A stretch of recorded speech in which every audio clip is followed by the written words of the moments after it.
Now we're live. Excellent. Hi, Lumineers. Hello, everybody out there watching us on YouTube today, Learn It Live, Facebook. Thank you so much for being present with us. My name is Jamie Butler. I am a medium and an author. And today, of course, we have with us Brian Mercer, who is an author. Oh, I've got my name tag up on you. We're still learning the lingo here. Yeah, if they've tuned in before, they've figured that out. And it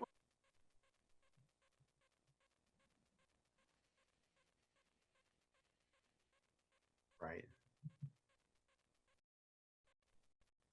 Okay, excellent. Hear me? Am I audible? Okay. So yeah, so we're today we have a special. I've had a special event happen about a year and a half ago in which my cat, who had just crossed over, um, uh, visited me after she had crossed over, and it was caught on my internet camera. And I haven't shared this with a lot of people because it's personal, but I'm gonna let it all hang out today. So let me know when you'd like to start that. Can people hear me? Yeah, we Okay. are looking so far. Jamie and Brian sound. Yes, we Okay. actually did something right. Now we can hear Oh them, wow. says Mary Gates. Thank you, Excellent. Mary, so much. Right. So So I'm gonna today oh, will go ahead. be before Brian starts, and he's going to be sharing some phenomenal images of his cat in the afterlife. But if you want to comment or ask questions, I'm going to be looking at the Jamie Butler Medium Facebook page. So any fingers to keyboard and the live stream, please take them over to Facebook, Jamie Butler Medium. I will jump in and I'll be hosting today's conversation as Brian shares his story. So let's Right. hope this makes sense to us all.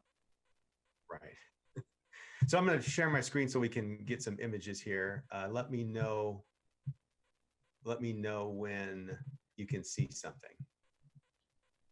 Okay. All right. So that's Mrs. Claus. That's Mrs. Claus. Claus, not Santa wife, but Claws.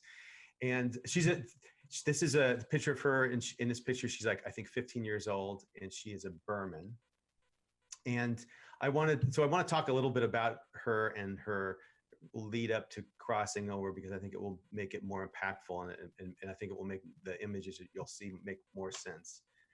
So just first a little bit about her. She was an extraordinary cat in terms of just a kind, old, loving soul. She would never, and in fact, she just wouldn't survive in the wild. She's not. She's definitely this old Yoda-like soul.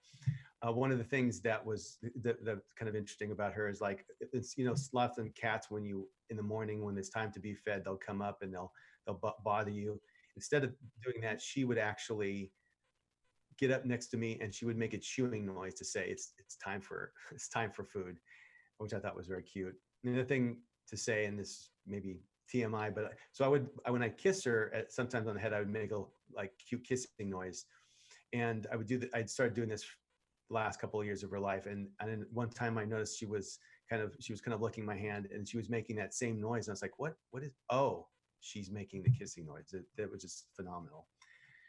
So what made our relationship even more impactful was that when after I got my divorce, she was like phenomenally helpful in taking care of me. And every night when I go to bed in this empty bed, she would crawl up to the side of the in front of me, and I'd be on my side, and she'd plop down in front of my chest, facing away from me, and I would put my arm up next to her head, and she would put her head on my hand, and we'd sleep like that all night, and she would be there literally until I woke up, no matter what time I woke up. So very sweet. Um, the other thing to know that's it's important to know is that she was in her latter years almost always on the bed, and that will make more sense when you see the images that come up. So in order to tell the story, I need to show you my other cats. um, this is at the very top is Mrs. Claus, and second is Wilson, and at the very bottom is Emily, and that's her as a kitten. And also important for the story is that those stairs leading up to the bed. So Mrs. Claus had arthritis in her front elbows. And so it was because she loved being in the bed, there was always some sort of way for her to get up and down on the bed. Later, when she actually comes to visit, there's a like carpeted cat cube that she would get up and down, used to get up and down. But it's important to know the position on the bed where she would do this. So that's where that is. And here's another picture of them. So it's Mrs. Claus on the left, Wilson on the right, and that's Emily grown up. And what's kind of funny is because she was almost always on the bed, there were times when Wilson, if she was off the bed, he'd be like, "What are you doing here? You should," and he'd herd her back on the bed.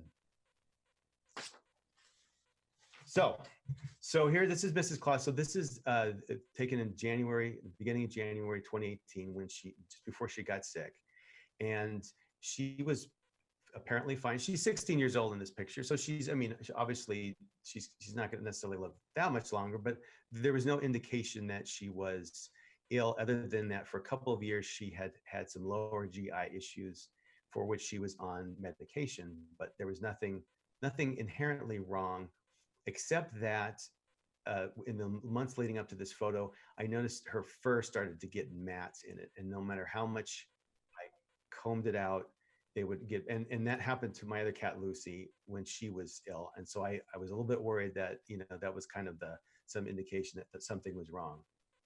So I took her to the vet.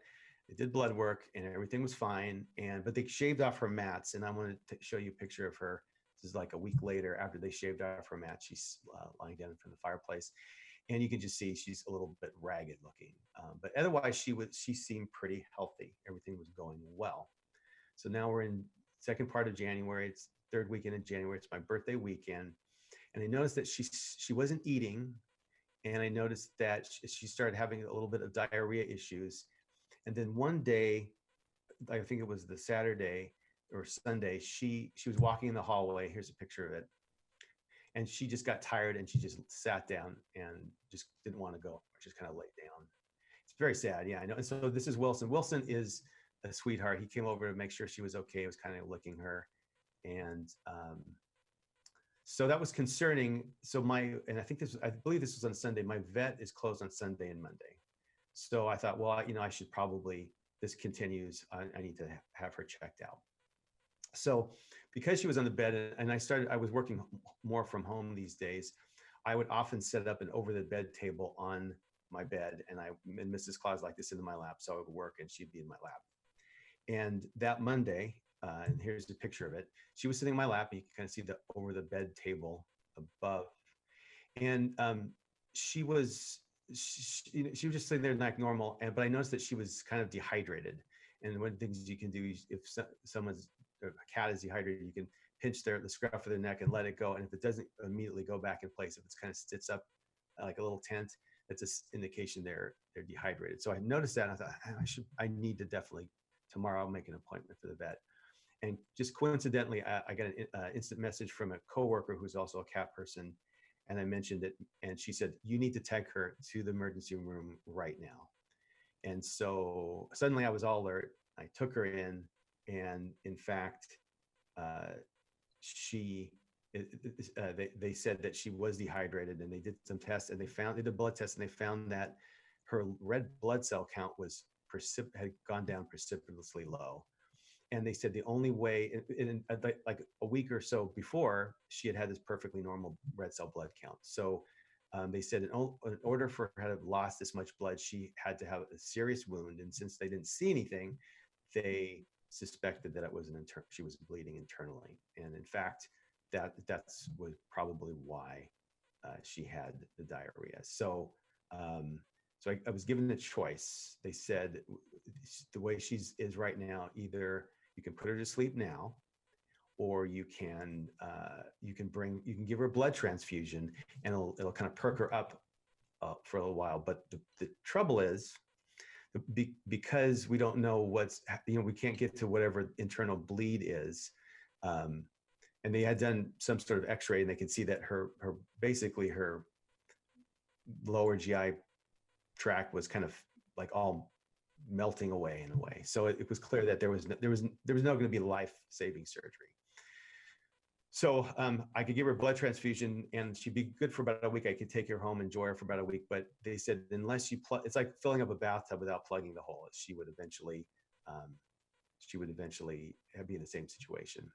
So I took her home. So I opted for the blood transfusion, and that was a little bit of a ordeal too. And I brought her home. This is her that week, and basically took some time off, and they did change up her meds. But I just held her and was very present and gave her a lot of Reiki. And basically, she was a Reiki sponge for about a week or so. Took her back to the vet in about a week, and they took that her red blood cell count, and it was up.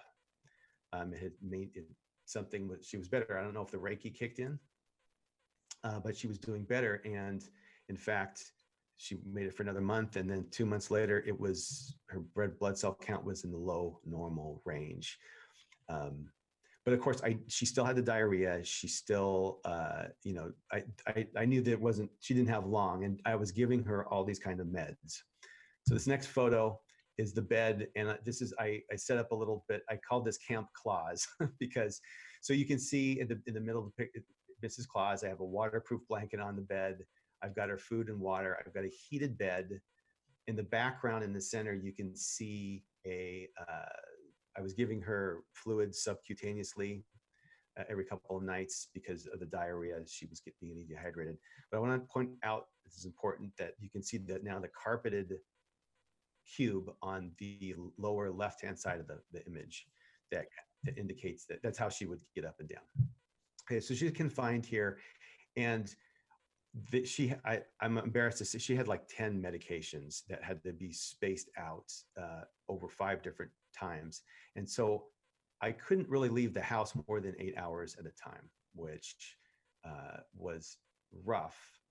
So what I did do when I was at the office is that I set up this webcam so that I could make sure she was eating. And the way the webcam worked, if I was gone and it detected motion in the room, like if she got up to eat, it would take a picture of it and email it to me. And then I could log in live and just make sure she was eating. So she kept going. In about June, she kind of, her heart wasn't able to pump out the fluids that I was replacing from the diarrhea, so I had to stop that. And then I think it was in July, July 4th was like her last good day. July 5th, she stopped eating. So this is a photo of around that time, and this is from the actual webcam. So the webcam detects motion, emails me this picture, says she's eating, and I just kind of want to get a sense of what this looks like in the light. So she stopped eating, and but she was otherwise her normal self, except that she wasn't eating. And I resumed the giving her liquids, and at some point in time, I knew that she was getting close, because obviously if you're not going to eat, that's a problem. And around this time, the other cats started hanging around her. This is Emily sleeping outside the bedroom where she was confined, and this is very uncharacteristic. Here's Wilson sitting on my lap next to her, and you can see that. So Wilson's in the background, Mrs. Claus is in the foreground. You can see she's not feeling well. This is the kind of cat Wilson was. And so one day, it was a Thursday, and it'd been a while since she'd eaten. I noticed it was a warm day, and this is in the middle of July, and I noticed that she couldn't sit still. Like, she'd try to get comfortable, she'd be on my lap, and then she'd get up like a few minutes later and try to get comfortable. And I decided that it was getting close to the time. And because she had spent so much of the time on the bed, and she would be always traumatized when I took her to the vet in the last year, I decided there's a service where you can call a vet in to help them cross over. So I called, and it was Thursday afternoon. I made an appointment for that Saturday at 3 p.m. And then, because it was getting warm, I put an air conditioner unit in the window, and immediately Mrs. Claus was comfortable again. And I realized, oh, wait a minute, she's just hot. So I'm thinking, did I make a mistake calling? But I left the appointment for the Saturday, and it turns out it was a good thing, because by that Saturday morning, that Friday night, she refused even to take her meds, and I realized, it's time for me to let go. And then that morning, she wasn't even able to get up. So here's the picture from that morning. The other cats are hanging around. This is a first frame of a video I took. Wilson was just on the floor, and he was just meowing to no one. I mean, it was like he knew something was up. And because I just wanted to be as present as I could with Mrs. Claus, I set my watch alarm for a countdown, so I would know how much time I had left with her. So I didn't have to keep recalculating it. So I set it to count down to 3 p.m. when the vet was supposed to arrive. Oh my gosh. Yeah. I mean, and it's like just going to bed that night knowing she wasn't going to be around the next day is tough. But at the same time, it was a gift. This whole thing, it was a lot of work those last 6 months, but it was a gift to be able to actually show her how much I cared about her. And, because you can tell them, right? But you don't know. But I think she got that what I was doing. So this is just before Mrs. Claus is crossing over. Wilson sitting on the carpet cube. I had moved this and just kind of watching her. At this point, Mrs. Claus couldn't use the cube anymore. And I'm sitting on the part of the bed I always sat with her when I was working. And here's across the room, there's Emily. This was my room was thrashed during this time because it was just triage. It was just trying to keep her going for a little bit longer. And this is maybe a half hour before she crossed over, waiting for the vet, and Wilson's sitting next to her.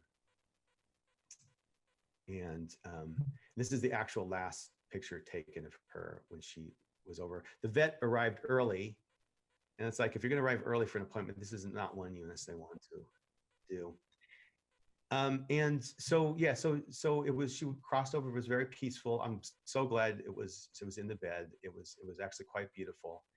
And the cats were right there when it happened. And so, Jamie, I did what you recommended. I put her body out so the cats can smell it. What was interesting is they had no interest in they were just totally ignored it. And I'm going to ask you, don't you think it's because they knew at that point there was no surprise to them? So what I did, so I had been in this room for a long time for those last 6 months, and I was sleep deprived. In the last 24 hours, I didn't sleep very well. I was exhausted by this time. So I decided I couldn't stay in this room this night because it was with her gone, because she was always there. So the last thing I did before I left, though, is I put this Cuddle Clone out on the bed where she always used to sleep. So Cuddle Clone is this company that if you send pictures of your animal, they will make a stuffed animal reproduction of it. And I had done this several years before, and I didn't keep it out because I thought it was a little disrespectful. But I didn't want to have this hole on the bed where this empty spot. And this is also important for this story. So I put that there. I left. Went to my girlfriend. We went with my girlfriend. We went out to eat, and I went to her place, and I just crashed. I was exhausted. So after we left, this picture came from the webcam. This is Wilson jumping on the bed, and I don't know if he's looking for her, but I think he's kind of freaked out by the stuffed animal that's on the bed. So you can see on the left there's the Cuddle Clone, and there's Wilson, whose motion caused the bed or the camera to send me this photo. So I go to sleep, woke up the next morning, having breakfast, and I looked at my phone and I noticed there's all kinds of stuff from the camera, which I thought was a little bit odd. So I thought, and normally after that happens, I don't check every one of them. This time I did. And this is the picture that came back. So this is taken at 9:24 p.m., as you can see, and it's July, so it's still light, but it's not light enough so that it's gone to infrared. So that's why it's kind of black and white looking. So you can see there's Wilson again. He's jumping on the bed. His movement has caused the camera to send me a photo. And again, I think he's freaked out that there's a stuffed animal on the bed. So about 25 minutes later, there's another photo that comes out, and it says 9:51 p.m. Now you can see it on the left that there's no more light coming in through the window. It's dark, but basically it's the same photo. And so I'm thinking all these photos are going to be of Wilson jumping on the bed, freaking out that Mrs. Claus is gone, maybe looking for her, because that's the kind of thing he would done. And then at 10:16 p.m., this image came through. So I looked at that and I'm like, oh my God. So some movement was caused, and that comes through. Get a little emotional here. So I'm thinking, what the heck is that? So I looked at the next picture. This is taken, I think 20 minutes later-ish. And it's a picture of this. I'm gonna go back to the first picture. So you can see what looks like, that's Mrs. Claus's shape. You can see the ears, her dark ears. It looks like she's facing away from the camera and toward where we always used to sit together and where she crossed over. And you can even see what looks like fur at the edges of the image. So this next image, first I didn't know what that was, but you can see there's kind of movement in the back. So I see back legs, I see a tail. It looks like she's jumped up on the bed where she always would jump on the bed before. And that's what the motion is. So now I have two images. I look again at the next email, and there's this image. And this one, I mean, the other two look more like a cat. This one is, I'm struggle. I mean, it's something, right? There was movement enough that it caused the camera to take a photo and email it to me. What it looks like to me, and I'm gonna ask you, Jamie, what you think. It looks so what I would sit there and she would sit on my lap. And so it looks to me like a pillow shape, and my head and her sitting on my lap, but the pillow and the head are too small. But that's what it could look like. I don't know what do you see there? It looks like the back end of her, but To me, it looked just like what you were saying. Like if it was a small, tinier version of you propped up on the back side of the bed, you can see your head, yeah, the big pillow behind you, and you can see your legs.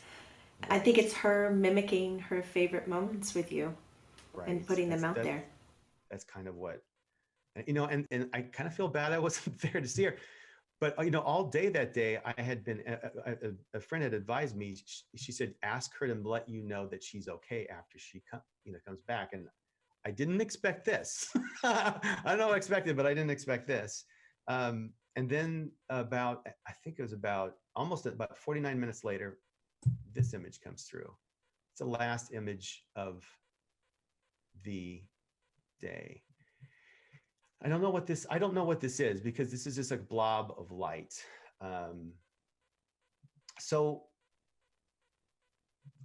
I'm looking at these, and I was blown away.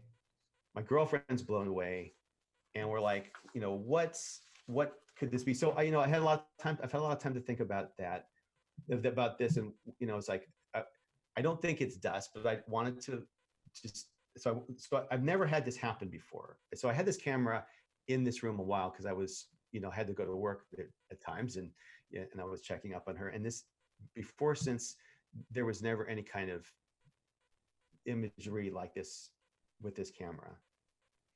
The other thing is that in order for this to send me a photo, it had to have had significant movement to show that there was, like dust isn't going to register motion and take a picture of it. It's always some sort of significant movement. Not just once, not just twice, not just 3 times, but 4 separate occasions. And then this happened the night she died. This is 7 hours after she crossed over. So, all the night times, Right.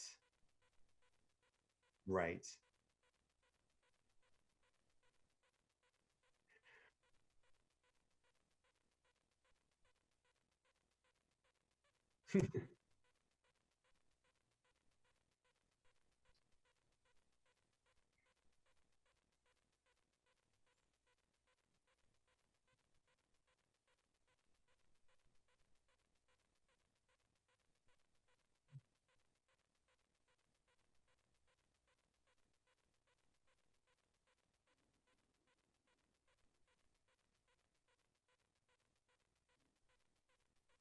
Oh, right. Yeah.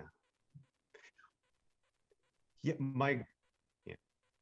Yeah. And my girlfriend has shown this to at least three professional photographers, and they all said if this isn't faked, there's no that it's something. And I know I didn't fake it. Um, but the other thing to say is of all the places she could be is here where she crossed over, where she died, where we spent so much time.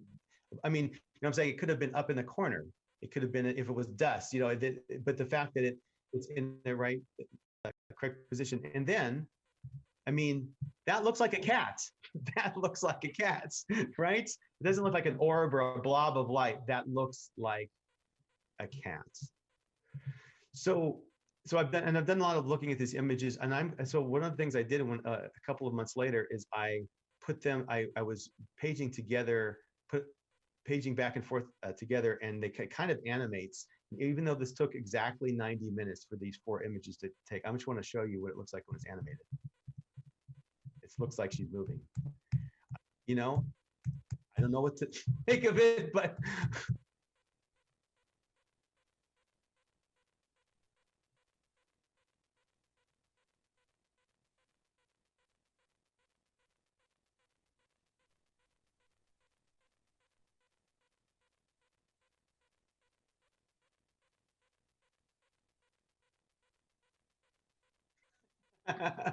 maybe not. Yeah, right. Exactly. Who's that? Who is that?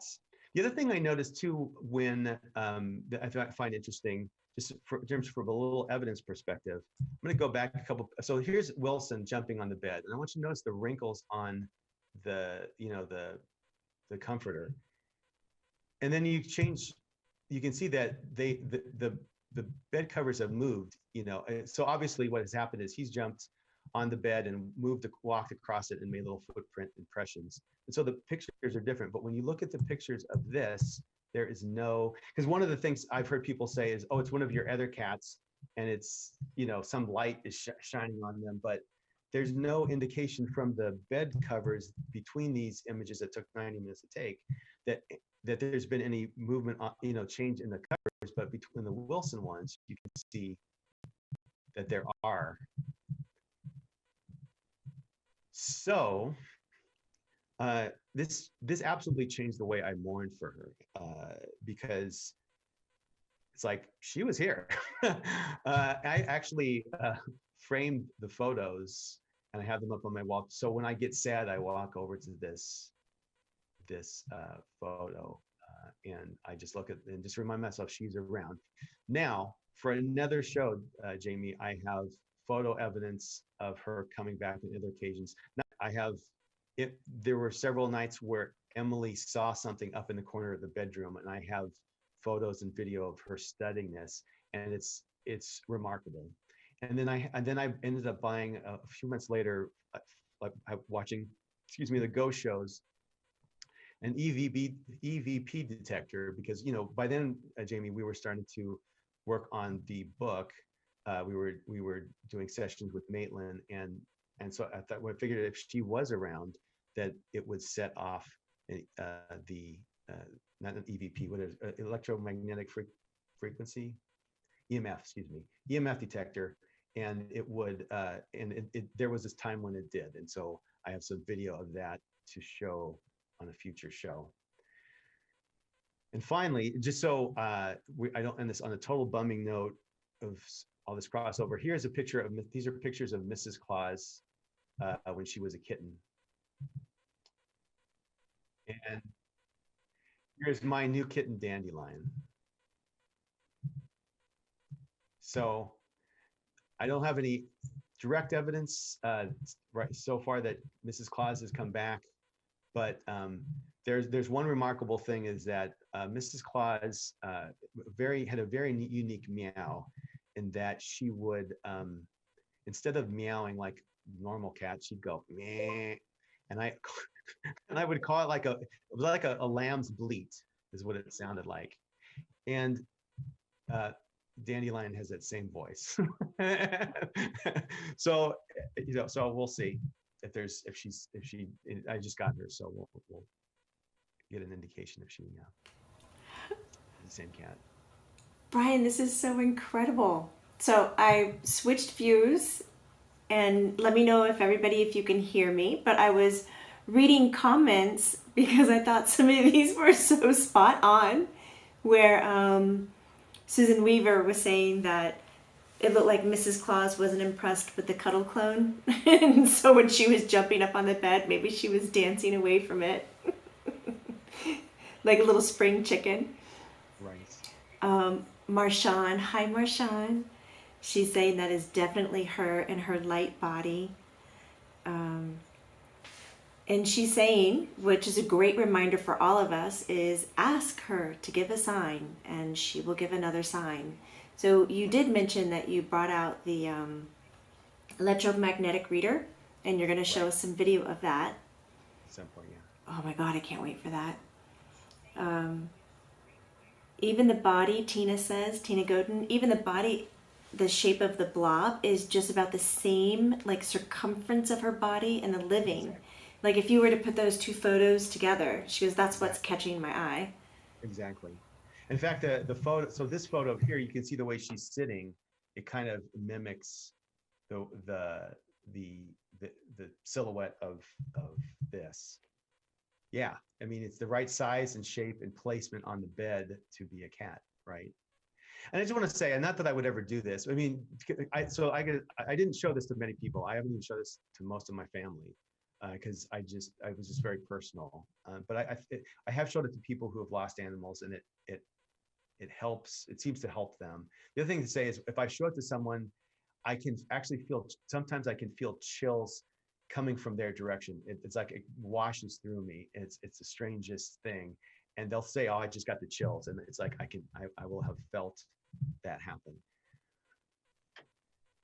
But yeah, so it's clearly seems to be her. But I was gonna say that if I was gonna like imagine, okay, what would a faked photo look like? What would I imagine? I would just have a picture of Mrs. Claus, and I would make it transparent. I certainly wouldn't have done a blob of light like this.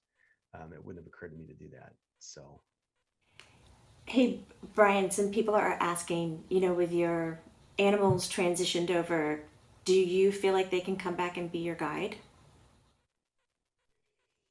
yes, guide in what?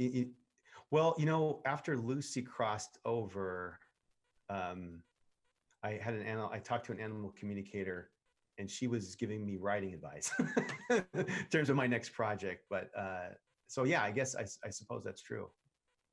I would rather have them reborn than be a guide, but I'm certainly I imagine she was around to be sure. There are a ton of comments. Brian, I hope you have time later to go back and look at them. Just saying thank you for being so open. Thank you for sharing. Everybody loves seeing how much you care and love your babies, especially the process of your hospice care. That's not something that's published a lot. So when we're going through it, we feel, and I speak in general, and so if this works for you, please go for it. But when I'm going through hospice care with my animals, I feel very alone in it because it's not like there's some kind of TV show or website or some book that you can kind of resort to. Has been in that boat too. It's just something that's not really talked about. And as we're evolving and coming in from 3D to 5D, so it's moving away from the head, all the logic, and coming into the heart, where our animals communicate are very emotional, telepathy done with emotions, that when we're resonating on that level, we can feel exactly, now my chimes are going off, we can feel exactly what they need, and we now want to care and provide for them as the intelligent, emotional beings that they are, And I don't think we necessarily provided it like that in the past, because of belief systems. Would you? Yeah, no, I think, well, one of the things that happens when you, I think this is true with anybody, anyone you love, uh, who is, terminally ill, is that everything stops, right? Time slows down, and in order, those 6 months, I had to be absolutely, when I was there, I had to be present. And so I have a tendency to, I'm a big planner. I have a tendency to want to know what's next. And that's not always good if you want to be in the moment. And it was a 6 month lesson in just being in the moment and being with her, and what you find out is you can be completely in the moment and it's still not enough time. So if anyone's watching this, appreciate take 5 minutes out a day to just appreciate and be with your animal in the moment, because you want to do that when they're healthy, and we can get really busy. It looks like so many of our viewers today have gone through it, and they're sharing from their kitty cats to their dogs. I really appreciate that. We've even had a few comments, I can't wait for the book to come out. Like, I can't wait to read all of this. And I'm really hoping it turns out to be a solid resource that people can go to.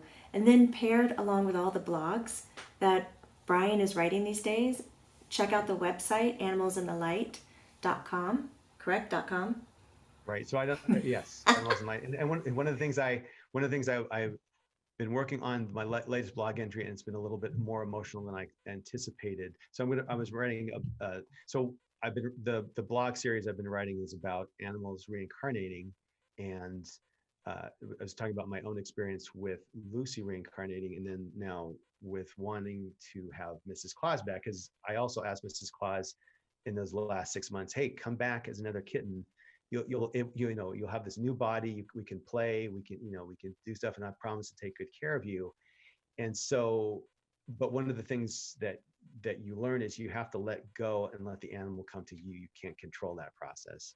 And so, so the next blog entry is going to be about me picking out my new kitten, whose name is Dandelion, and really having to let go through the process. But also I get a few signs that something is, that it was the right move, and that she's okay, that this is the same animal. But one of the things you realize, and I'm gonna, anyone who has photos that like this that they can share, they're willing to let us share on the website, please go to animalsinthelight.com. There's a place to contact us, and you can't upload it, but just contact me and I'll be in touch via email, and we can arrange how to do that. Or if you have stories on your animal coming back. But now I forgot what I was saying. Anyway, so that's my next series is basically looking for Mrs. Claus to come back. Oh yeah, that was gonna say. I've had been in touch with people who have had animals reincarnate to them, and they're pretty certain that happens. And we have talked about how strange it is, where we know with 99% certainty that the animal that has crossed over has reincarnated and is sitting next to us, and at the same time we can be sad and miss the old animal. And so so anyway, it's been an emotional blog entry. Do you have any questions? Well, we have a few comments to begin with. Deb was talking about a movie that came out. Shannon was explaining that all of this is so true. You can't pick when they come back, or the form. And she laughs. She said it took 35 years for her dog to come back to her, and is a cat. And she just starts like laughing. I think it's brilliant. Where was this one? Jessica Sugarlong, I went through this with a few pets, and I had a hard time trusting the vets that they were making the correct decisions about my pet's care. It was so costly and upsetting. Oh, you're coming to Venice. Yay, Jessica. I'll be out in Venice in just a few weeks. She said she's going to be over there to see. But Bia says, that's so great, Brian. Thank you for sharing. Why do some animals show themselves and others not? I believe it, but I never saw my deceased animal, and I wish I could. What do you think, Jamie? Yeah. I personally think that we absolutely have the ability to see and communicate with them, but sometimes we've programmed ourselves to think that they're going to look just the same and show up just the same and do these expected characteristics that they had when they were living. So I would unzip it to anything is possible, relax a little bit. I would go sit in the favorite place that you guys maybe played once before or where your pet liked to be. And I would close my eyes. I'd invite them in, give them the space, and notice every subtle change. I wouldn't just look for the big fireworks sign. I mean, if we keep doing that, then our spirit friends, people and animals, have to jump through hoops constantly to trigger that fireworks sign where it's like those big aha moments. And then once it's over, you're like, but wait, I need another one. And I need it again and again and again. It's not really fulfilling.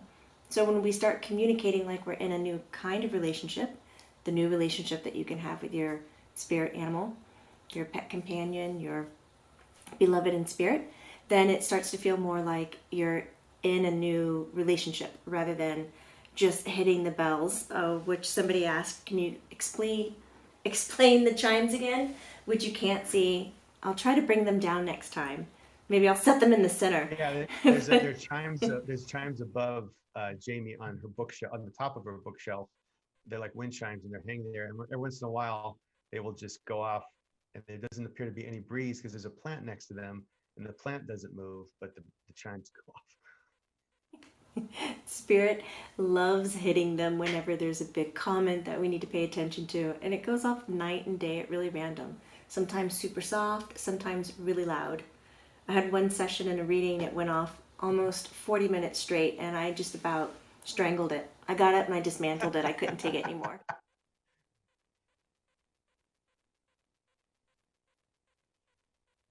Is there anything else we want to talk about? No, I think we are good. We're coming up to Okay. the end. I want to remind everybody who's here, if you love what's happening, please let us know, because this is where Brian and I are reading and collecting ideas of how you're processing the information and what questions you're asking and what you need. And again, Brian is writing blogs over at the website. They're stunning. animalsinthelight.com. These are recorded. They'll stay up on Facebook, YouTube, over on Learn It Live.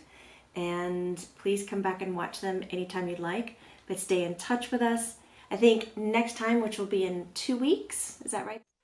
2 weeks, yes. Yes, and please, yeah, and please go to Jamie's website, her Facebook page, the JB Medium. Is that what it is? Okay, and like her page. It will help us get the book published and going. We have an agent. We're just waiting for the right time to give it to editors. We have a book proposal ready to go. We're actually working on content. And please go to animalsandlight.com. Contact me. Let me know if you have stories. It may be that we use those stories in our book. So it's a work in progress. So please let us know.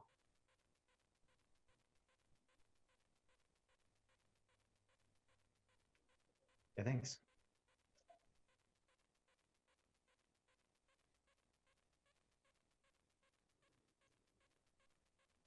Are we still live?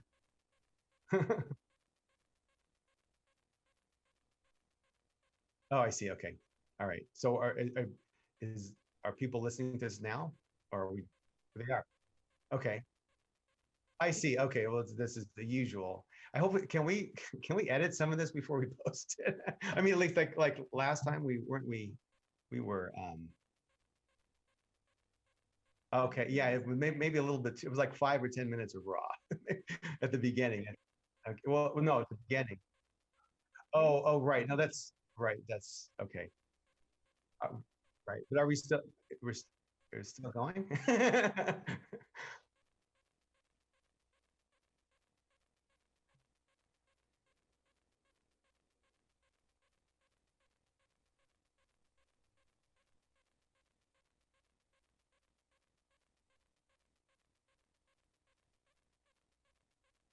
Thanks, guys.